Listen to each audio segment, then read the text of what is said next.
Hi, this is Sandra Henry Stocker, author of the Unix as a Second Language blog on Network World. In this Linux tip, we're going to look at the usermod command. It's a command that allows you to make a lot of different changes to user accounts without having to edit configuration files like etc password and etc group. To demonstrate how the command works, I'm going to change someone's username. We'll change Joe Doe's username from jdoe to gijoe. So first, let me show you how he looks right now. I'm going to run these commands. You can see in the password file, there's jdoe, there's his spelled out name, there's his username and his home directory, and these are the groups that he's a member of. Now this command here, I go sudo because I need to use sudo to change user accounts. Usermod, L, says I'm going to change the username. I'm going to change it to gijoe from jdoe. Like that. Okay, now the command changes the username in the etc password file and in the etc group file and puts gijoe in those two files. Now, to change the home directory, I need to use another command.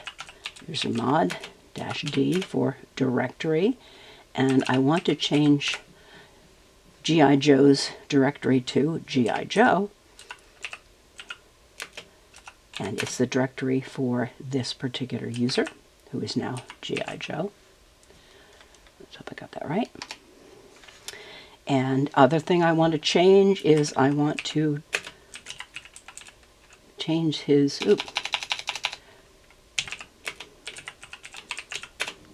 description to gijoe.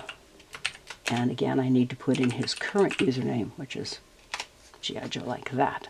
Now, to verify that these changes were made, I'm going to look up gijoe in the etc password file, and you can see that the changes were made. He's now gijoe, his home is gijoe, and I have his description, gijoe.